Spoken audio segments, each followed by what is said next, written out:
Tuesday, January 21st, 2020. Will please come to order. The clerk will call the roll. Calling the roll, Mr. Miller. Here. Mr. Tuma. Here. Ms. Simon. Ms. Simon is absent at the moment. Mr. Gallagher. Here. Mr. Schron. Mr. Schron is absent at the moment. Ms. Brown. Here. Ms. Baker. Here. We have a quorum. Thank you very much. Item number 3 is public comment. Has anybody signed in? No, Mr. Chair, no one has signed in. Thank you very much. Item number 4 is approval of the minutes from the January 6, 2020 meeting of Finance and Budget. Is there a motion relative to those minutes? So moved. Second. Okay, it's been moved by Councilwoman Baker and seconded by Councilwoman Brown to approve the minutes as presented. Any further discussion?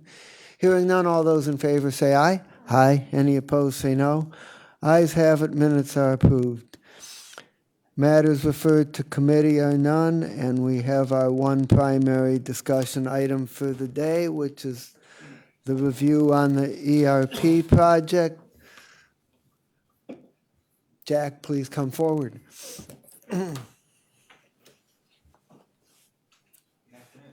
Good afternoon. Try that again. Okay, there we go. Good afternoon. Good afternoon. Great. Just get some here.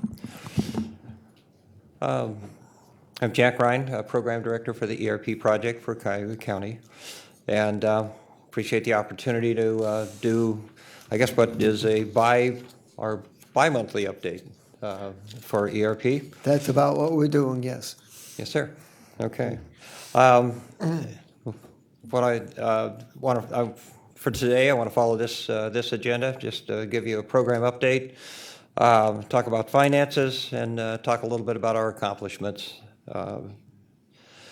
So moving right into the, I think right up front, I wanted to just talk a little bit about the functionality that we will. It's basically a good news story, I think, that we have here. Functionality that we have that will go live in February. That's the current focus, although we've certainly got April not far behind it. But on this chart, everything that you see in green will be operational in February. And I think that's an incredibly important chart, I guess, for the purposes of this discussion. It's the things that are slightly angled are the ones that are the new things that are going live, but everything in green will be live in February. The only exception to that will, in terms of what's being used, is that we'll have new time clocks installed. We just won't have them connected to a payroll system, but all the installation for the time clocks and the testing for those time clocks will be done by the time we get into February. So waiting to be, and those will wait to connect to the new payroll and workforce management system. So I just wanted to start with that because that's, I think that tells you a little bit about the hard work that the ERP team has put in over the last couple of months, I think, since I met with council in this meeting, in this forum. Okay, this chart that you've seen before depicts a little more detail here. I just want to point out maybe 3 things here. This is by phase of the project, or by the different methodology steps. Where are we and what have we completed? You can see for all of the February go lives, again, virtually everything is green at this point. We do have just a couple of comments for OBM for budgeting. They had what we called phase 2 of their project, which was in the process of being completed. They literally have wrapped most of that up as of last week. There's a little bit of final testing. We had the 17th as a completion date on that. They'll wrap up their final testing, I think, this week on a couple of points. So just really minor stuff. They've already used that product to produce output that council has already seen, and they'll continue to do that, and their plan is to expand the use of that. So for OBM and budgeting, their next phase, which is a little further out, is dependent upon the completion of payroll and workforce management, because they need, the next phase for them is to do labor forecasting. And to do that, you have to have labor history information being fed from the other modules. So that'll be implemented immediately following workforce management and payroll implementation. So that's further down on that chart. The high-risk areas, and we'll talk in more detail about each module, but the high-risk areas for us, you show some red on the chart, is in payroll and workforce management. I'll talk in more detail about that, but that's why they show up as red, is just we're continuing to be challenged in that area. And then I think those are the main highlights out of this chart here, is just showing kind of where we are in a little bit more detail. Okay. So moving on through the different modules that have been implemented or in the process of being implemented here. In December, Agenda Manager did go live. That's the product that's being used as part of this meeting to set up. And there was an initial set of conversion issues that were virtually all corrected. I think maybe the slide might be off by just a little bit. We found in the second week, we found some additional issues that were reported. And I think every one of those is being worked or has already been mitigated. I'm not sure the exact status. But generally speaking, it was a fairly quiet implementation, which is the best kind of implementation to have. The goal here is with agenda managers, to enable the staff to take full advantage of automatic agenda package creation and hopefully reduce some of the stress and workload it takes to prepare these things. Make the best use of that available technology.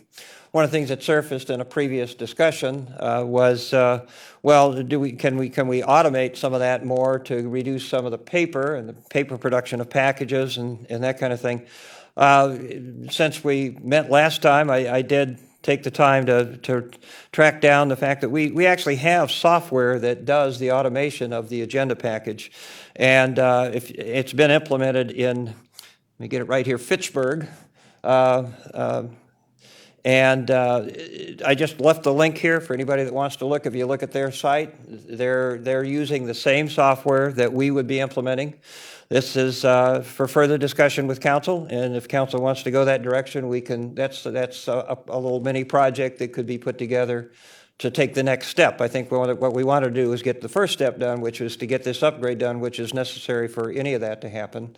Let that stabilize, make sure we work the kinks out of that, and then we can entertain, taking that next step. But we already own the software to do that automation to help get rid of some of that paper.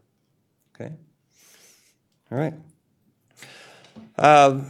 Next up, the next group of slides here, I just wanted to show. This is just our abbreviated working calendar, and for January, February, March, and into April. I've got a little slice here.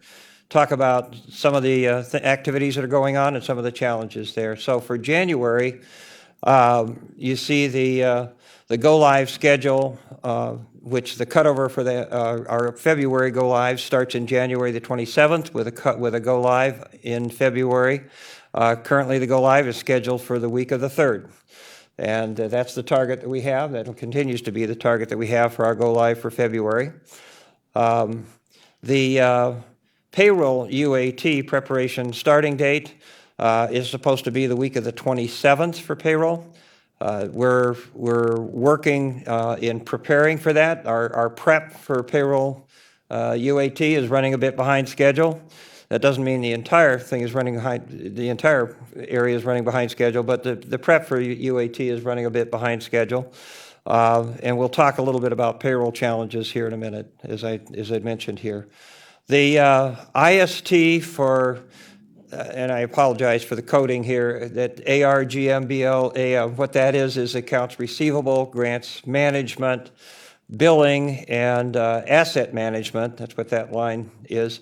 That integrated systems test is currently scheduled for the 27th, and it's scheduled for the same 2 weeks that we would be actually going live in production with all of the other fiscal and procurement modules. So the decision that we've made is to move that. I just pointed out here, it's a small schedule change, not a large schedule change, but in order to preserve the, if nothing else, the sanity of all the county employees involved, so they're not trying to be in 2 or 3 places at once here. We're going to have to shift that out a little bit, and that's reflected in a couple of later slides when we look at the date shifting out. Okay, so that's how we mitigate that. For those modules, speaking of those modules, accounts receivable and grants management and fixed assets and billing. For those modules, training. That's individual instruction has already been done for the grant staff and grants management staff. We've actually, because we have some new folks involved in that area, there was just some retraining that we did to get everybody up to speed in that team. And the CRP, the conference room pilot, where we actually model what the future is going to look like for people, was actually done way back in 2018, and it's just being updated to make sure that we reflect the most current view on how we should operate in that area. User lists, it's too early to go develop user lists for that area. That will happen here shortly. And for that module, we're staying very close to standard functionality. Expect, that we'll not have a lot of modifications, if any, in that area.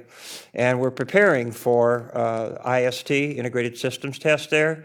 And we already have the files prepared for that, and they already have all the information they need to begin IST. It's a matter of configuring the system to take that data, get it loaded, and run IST. So we have an experienced grant management employee that we brought in to assist fiscal in this area to help replace one of the vacancies there. Another county employee that is doing that. So we've, I think we're in pretty good shape in these areas right here. For February activities, one of the things that's going to happen here is that we will be, again, we're going to talk a little bit more about payroll and workforce management, but we will, by mid-February, we will have to look at, our go-live decision for payroll and workforce management to make sure that we either believe we're on track or not. We have a narrow corridor, is the best way I can describe that, within which to make those 2 applications go live. And so we're working really feverishly, I guess would be the best term, for everybody involved, both from HR and from fiscal payroll, to make that happen.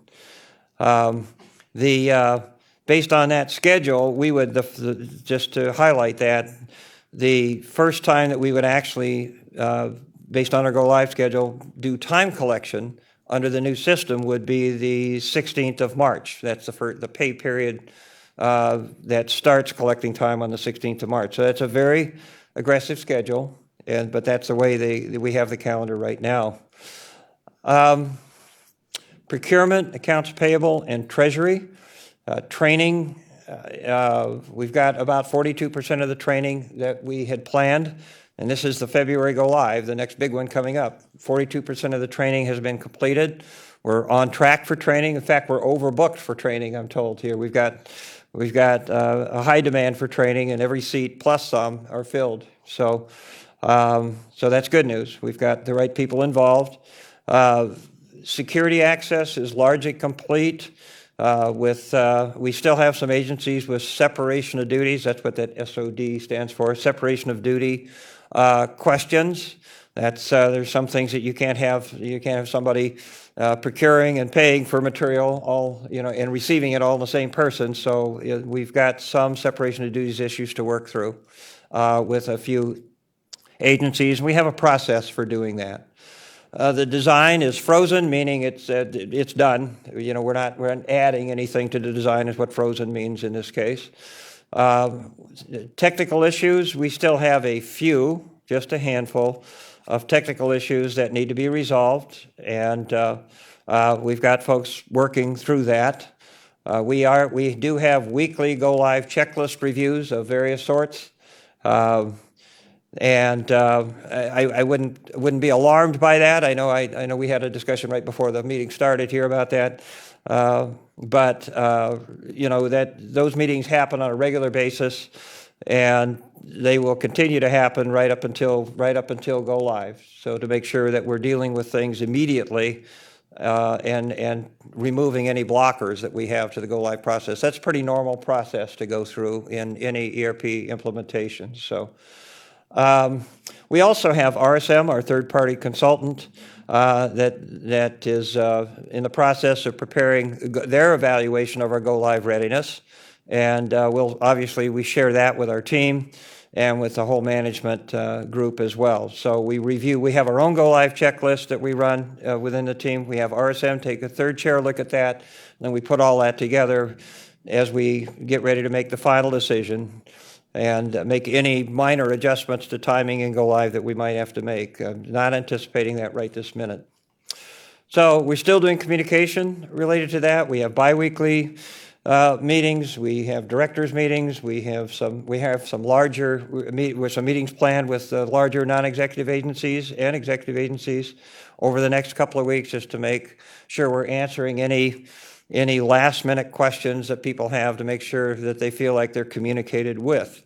We do have, in all fairness, we've received some feedback that says, hey, I don't understand everything. I don't understand exactly what the schedule is, so we're dealing with those one-on-one, agency director to agency director. And we'll do that probably right up until go live, just to make sure that everybody's on the same page. Speaking of go live, I just wanted to just present this picture of what kind of issue escalation process do we have? How do we deal with problems once we flip the switch and we go live? And the best way to look at this, I thought, was in this sort of tiered approach. Starting with the actual end users. And who do they talk to? Well, the first person that somebody would talk to would be somebody that's already been trained in the system.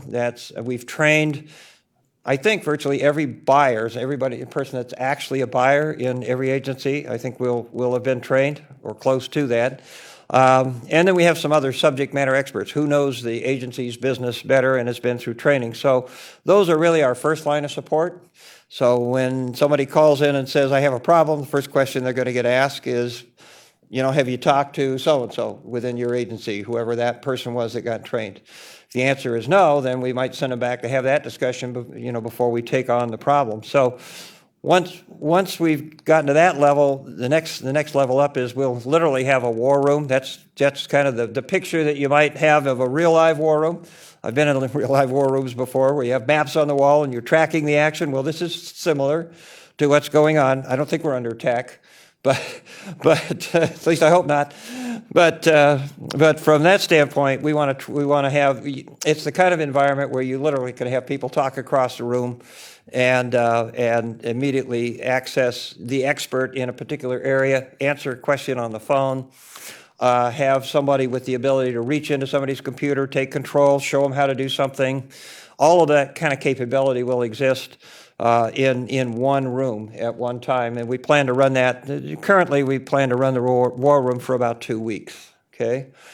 In addition to the war room, somebody may need more than just a quick solution to a problem. They may need to sit down and talk about, well, here's my process. I don't understand how to fit this process into the new system. So procurement especially is going to be running labs where somebody can schedule time in a lab, literally sit down with an expert in that area and walk through their process and get their questions, and maybe more than one question, answered as a follow-up. And of course, beyond that, if it's a more technical issue, we have our own IT tech support team that can deal with that. And ultimately, if we can't solve it on site, then we may have to pull in Infor expertise from their cloud services team, who actually runs our system in the cloud. So we have that's sort of the approach. That we'll try to maintain that kind of discipline, if you will. And structured approach maybe is the best way to put that, to solving problems on a day-to-day basis. Okay? Any questions? I've been talking nonstop there. Okay. Yeah. Yes, ma'am. Ms. Brown? Thank you. With regards to the war room, you said that's only going to be for 2 weeks. What happens after that if there's a problem? Well, there will always be the ability to call in and get to an expert here. So we have the normal help desk support that the county provides by dialing a help desk, logging a call, and then the difference is that for a period, even if we physically don't operate the war room, we'll have a team that to refer to, depending on the area, where they'll get transferred to a person with expertise. Let's say it's a procurement problem, then we know the procurement consultant or the procurement team that can deal with that. So we'll still be organized to deal with problems, even if we don't have a physical war room. Will they kind of serve as like the front line for FAQs maybe, just to kind of gather like some of the issues that come up more often before we get into the regular use? Sure, if the question is, can somebody just log a question and they can get it? Sure, they can do that. Also, there'll be people that they can. I think once most of the folks that are in the buyer community know that they can get a hold of somebody in procurement to answer questions. That lab could also continue to, even if we shut down the war room and still have a need for the lab, we have the option of running the lab a little longer too. So a lot of this just depends on the volume of feedback that we're getting. We'll run it as long as we need to till we make sure that things are reasonably quiet. Okay. And then on slide 10, you mentioned RSM as a third-party consultant, and they've been engaged this week. They have is this the first time? Oh, no, RSM has been engaged on all of our implementations, or at Okay. least all of them since I've been here, I'll put it that way. And they've been under contract to do exactly what I described, to do their own independent assessment and provide that of their assessment of our readiness. Okay, all right, thank you. Thank you, Mr. Chairman. Sure. Okay, and I'd like to note that Ms. Simon has joined the meeting, and also you mentioned that an experienced grant manager employee transferred from the county administrative staff to assist fiscal. Who was that? That was Matt, his last name escapes me at the moment. Pardon me? Matt Ruby, thank you. That was Matt Ruby, sorry. Matt Ruby. Okay. Thank you. Anything else A little right help now? from my friends. Not seeing anything, so you may proceed. Okay, thank you. For the next month, the March-April timeframe here, I'd mentioned, I just noted on this slide, I'd mentioned the moving of the go-live date that was originally set for 3/30 for accounts receivable, grants management, billing, and asset management, and moving that out to the week of 4/13. So that was to accommodate that overlap with cutover and IST dates that we had in February. Okay. And currently, just to point out, that in that month we have the strategic sourcing contract management go live on 4/20. So it'll be another busy month for that team. Speaking of sourcing and contract management, just a little more detail there on where we are. The county, the core team from from OPD, and received their initial training just to get them familiar with the product, and then went through a conference room pilot session, which has been completed. Coming out of that conference room pilot, we've got the results of the conference room pilot, and which we needed that to be able to complete, Infor needed that to be able to complete the actual build and to begin to freeze the design for this module for contract management and sourcing. We have information coming out of that conference room pilot that we're reviewing literally today on any changes that are being recommended by Infor. And we're reviewing that with the business team literally today to see. We're trying to stick as much to core functionality as possible. We need to do that to make our schedule, so we can't take on too much custom work here. But we are reviewing everything that's coming out of CRP, and we'll make some final decisions on any customization we think is necessary by working with the business team.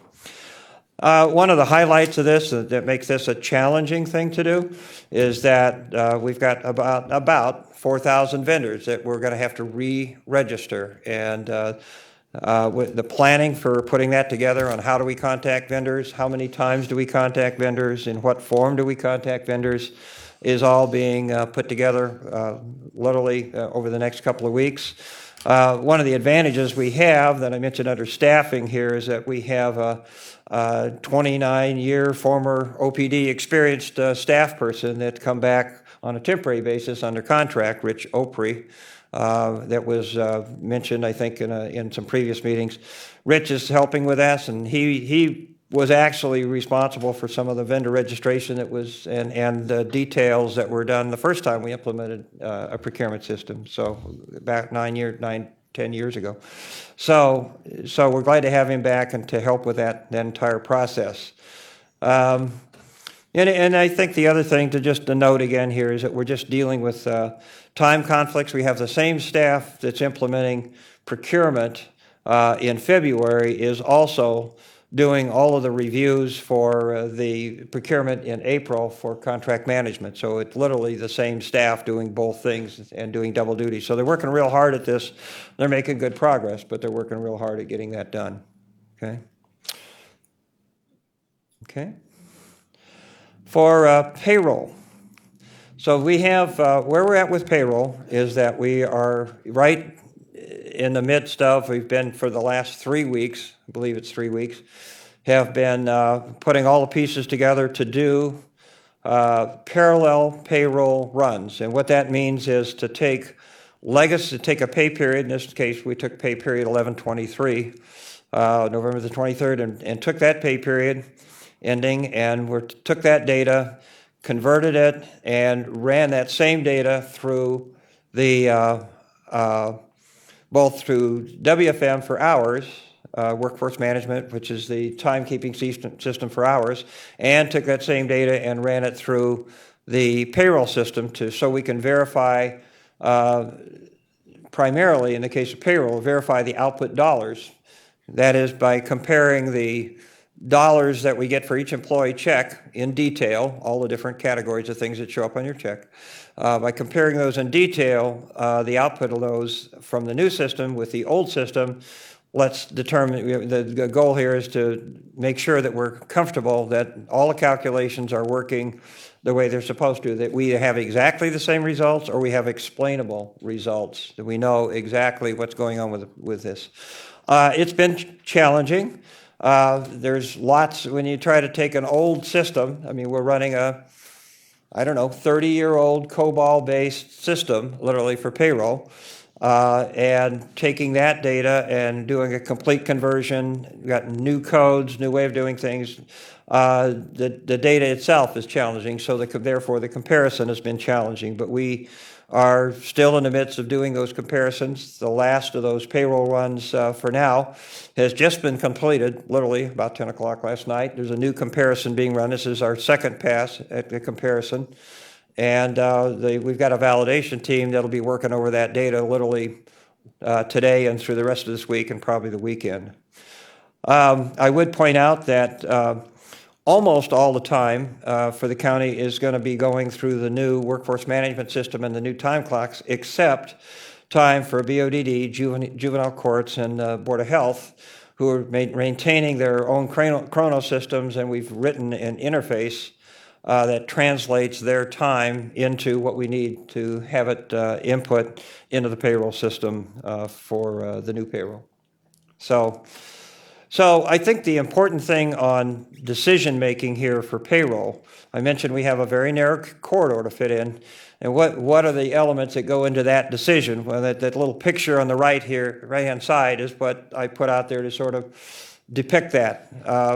First of all, we need to run both the payroll and the workforce management parallel activities and compare those outputs and make sure we understand them or that we have exactly the same results. And then we need to complete the workforce management integrated system test. I'll talk about that in a minute.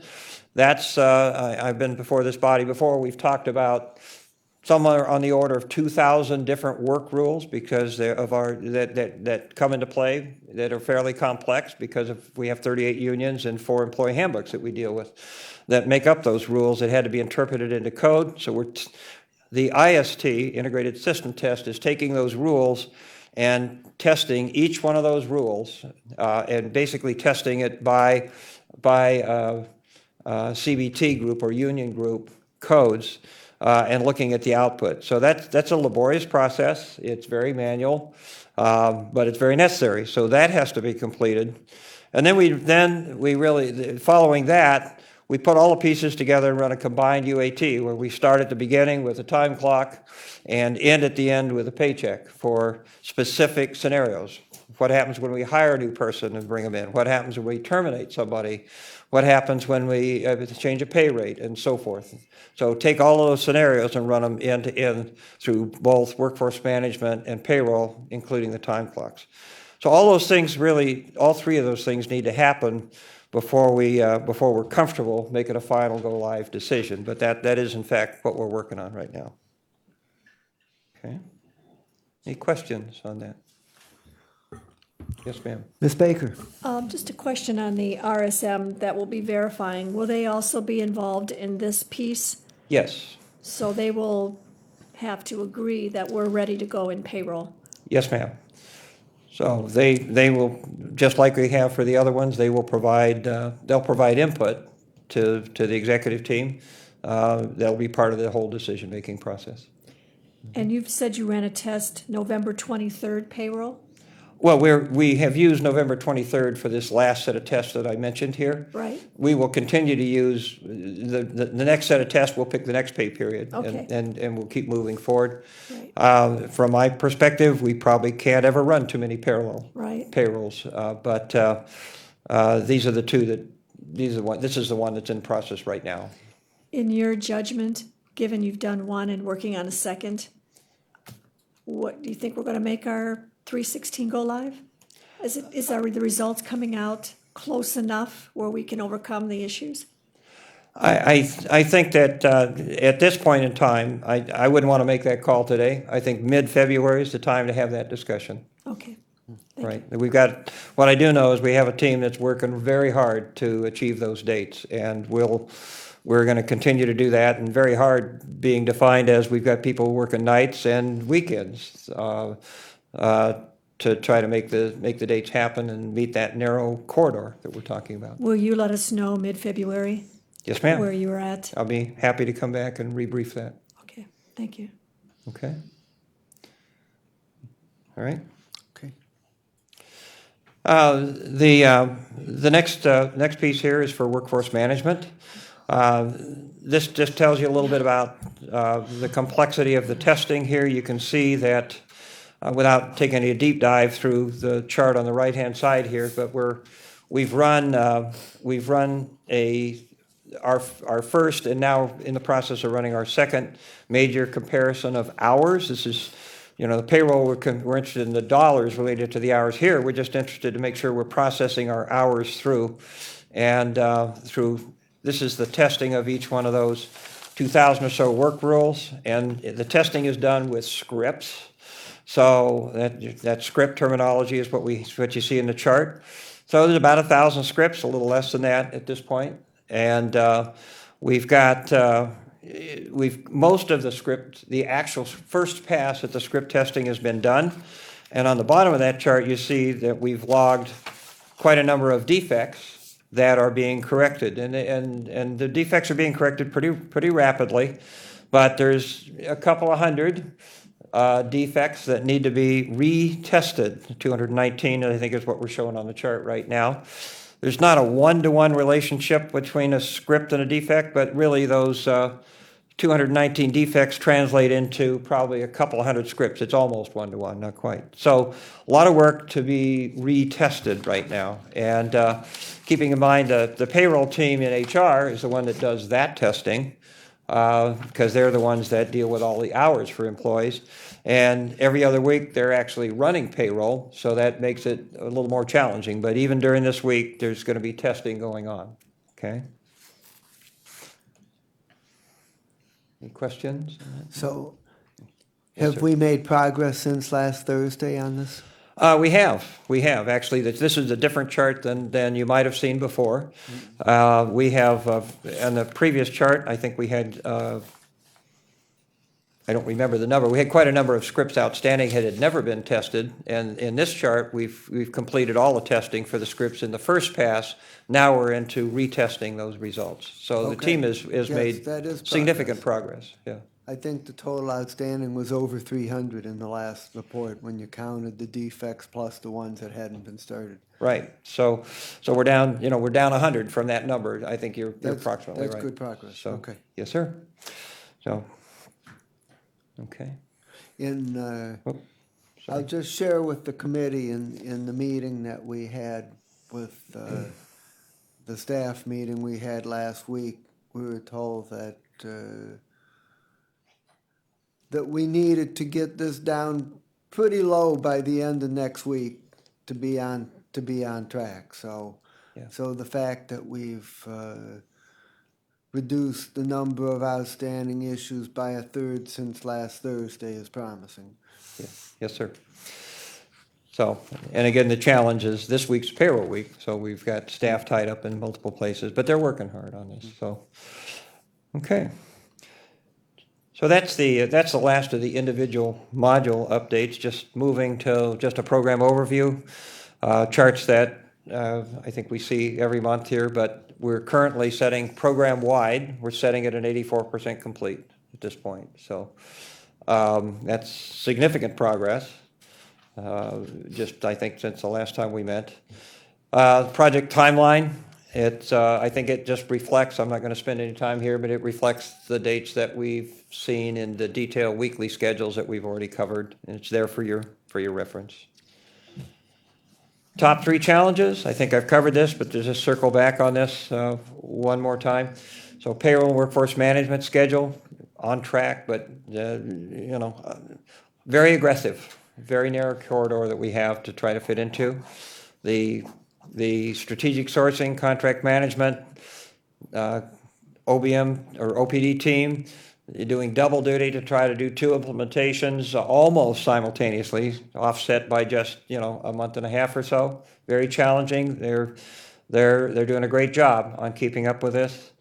And then I think the things that have impacted us that we've had to mitigate for here is there was quite a turnover in staff in fiscal that caused us some disruption that we've had to mitigate by backfilling some staff. And we'll talk about, there was some backfill from contract backfill required just to try to keep pace here. And we'll talk about that next here. Okay. So, program finances. Hold on just a moment. Yes, sir. We're making a major shift of gears now into finance, so I'm going to ask, are there any questions on the operating side before we move on to finances? Sure. Okay, we've covered them as we go, so please proceed. Yes, sir.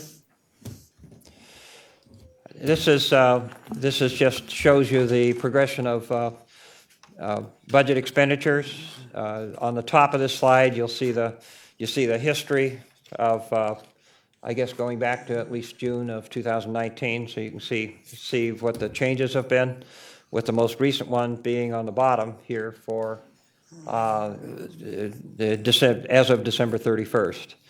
Just wanted to highlight a few things here that are part of the budget. The RSM $50,000 addition that we ran through Border Control, it was approved in Border Control, is reflected. It didn't cause a budget change because it was already forecasted, but that was done. And DWR, which is our mainframe support contract, that was also completed. Again, it was forecasted for, did not cause an overall change in budget. Also, forecasted additions to the budget that have not been through Border Control at this point in time. There is a mainsail contract for $215,110. That is to backfill essentially, it's covered by backfilling positions that were not able to be filled by the county. And I can talk about that in a little bit more detail in a moment. But that's necessary, that contract support's necessary to backfill those positions and to provide the right expertise to keep us on track. I'd already mentioned the addition of Rich Opry under a county direct contract to augment the OPD team. And so that has already, I believe that one's already done and approved. Excuse me, it probably didn't mean to say it wasn't. We have an IPS Galaxy badge interface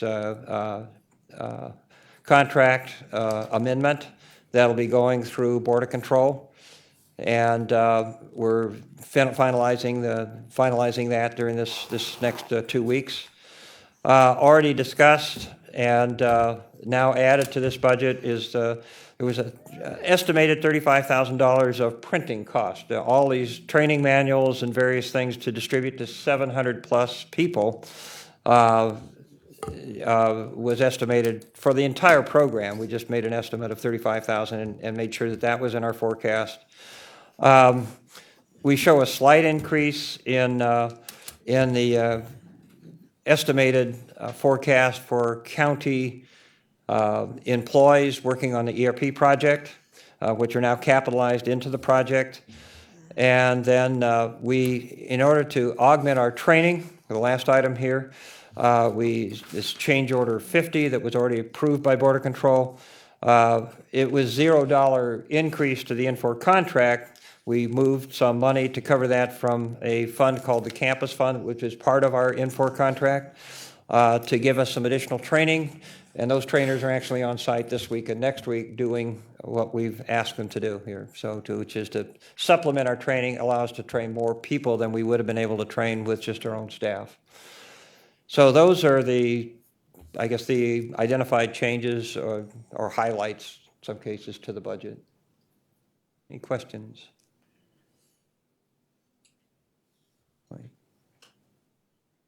Okay, hearing none.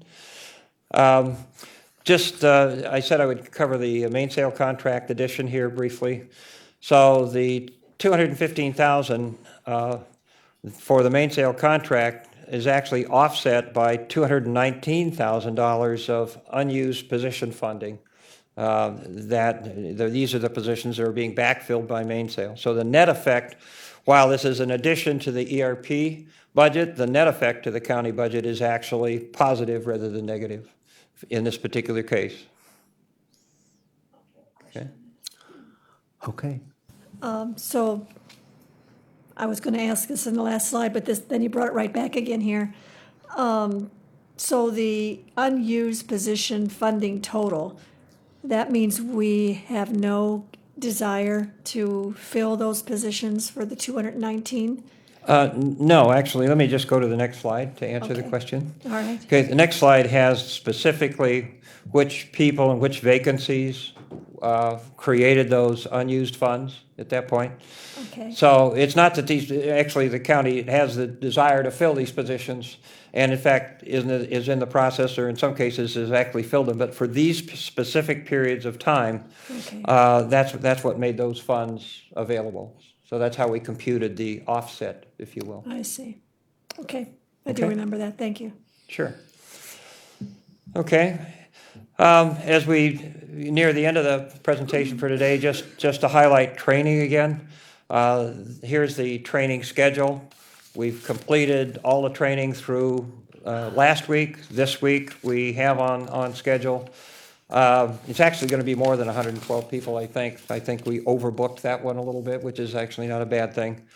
And then that'll be for accounts payable training, I believe. And then we have one final session with another 28 people next week. That's using those additional training resources that we had approved through Border Control that I'd mentioned. So overall, we're right on target on training, and I think that's going well. Okay. Certainly not going to read this slide, everybody. I think this is a set of accomplishments that's significant. I just have it there for the record. I can't thank county staff enough for the work that's gone into achieving these things. None of these things were easy. All of them were challenging, and the fact that all of these things are done or that are well down the road in process speaks, I think, volumes to the dedication of the staff and to the commitment of the county to getting to over the finish line here. And that's all of the formal presentation that I have. So, you actually said relatively little about the February go-lives, which I presume is good news. Am I correct that you have a high degree of confidence on all of the go-lives in February going forward as planned, and it's only the ones in April that we currently have considerable concern about? Is that correct? Yes, sir, that is correct. I would caveat that only not by dates, but just saying we're going to hear a lot of, at this phase of the project, it's not unusual to hear lots and lots of concerns that people have. We got a large audience out there, and we're trying to address every one of those concerns, but we have confidence in the dates and the process. It's a big help when you have 2 or 3 dates that you're worried about and not 6 or 7. Yeah. So I take a lot of Yes, comfort sir. in that. You really have an opportunity to focus on heavily on the workforce and payroll programs in April and give it your best shot to pull that off. Sir? Anything else, I can just ask one. Ms. Baker? I'm trying to find it, and I can't find it, but you had it on one of the slides about the focus of the core and the standards and not moving from that. Do you know what slide that was? Was it for a specific module, or? No, I think on the overall project, I thought. Where we were staying focused and not, and that way we don't add new programming, we don't add new ideas, that we're staying, I don't know where I saw that. I'm sorry, But I'm my not question, sure. I guess, was related to that, was what, if we're staying focused on the core, making sure that we meet the core and that we make the deadlines and that it's, And I think I had that comment on probably several slides. Okay. Probably more than one. right. Certainly in the April go-lives, specifically for, this may be what you were speaking of here. yeah. So my question would be then, yes, what was that? So I think Yeah. in a couple of different places, maybe Yeah. here we go, there it is right there. So I think we're trying to stay focused on core functionality, There you go. if this is the slide you're speaking I of. think it is, so under And- issues, And I think right. that's, we're certainly not, what I mean specifically is that, we're certainly not implementing anything that is not absolutely necessary. Part of the purpose of that conference room pilot and that whole process is to sort of prototype, if you will, this is what the future is going to look like in the system. In the process of doing that, Yeah. it's not unusual. Every time you do that, you get a list out, and that says, okay, I would like the system to do X that it doesn't appear to do. And then we sort through that and go through a decision-making process that says, well, out of that wish list, here's the 3 or 4 or 5 things that absolutely have to be done for us to function and maintain the integrity of the process. So that's what I meant by we're looking through that list literally this week right now that came out of CRP. And there could be some changes that might result in a small change order that came out of that. I got to get through that list, okay? But it won't be, because it'll be well vetted if we do that. I'll put it that way. Right, and I guess my question then, given that, is the scope of the project from the beginning included so many pieces, that at the end of the day, this is what our ERP system's gonna look like for, at the time, 20 million with 25 million as a contingency. So now that we're up to 30, I think it's 32.4, and it's based on core standard functionality, what is it that's missing? What is it that's not in there that we will have to probably later do, not as important today as it was perhaps at the beginning when we were hoping for all that we would get in this ERP system? But how much more is not in this that we yet have to do in order to get to the vision that we were first hoping this ERP would be to the county? Sure. That's a Well, fair question. I didn't bring the, all of the phase, that would, I realize the terminology is confusing because I've been told by Zig I used the term phase in a couple of different places here. So in this particular context, phase two, on this chart, I went back to this chart here, Right. was the sort of the short list of things. It's not, I look, it's probably not enough detail to answer your question, but that Okay. phase two briefing, we need to go back and finish the planning for phase two. Okay. Pretty quickly. We said that mid-January was when we were going to do that, and that's an activity we need to take on and get done now. But those items that were in that phase two list Okay. were the things that you're speaking of. And Right.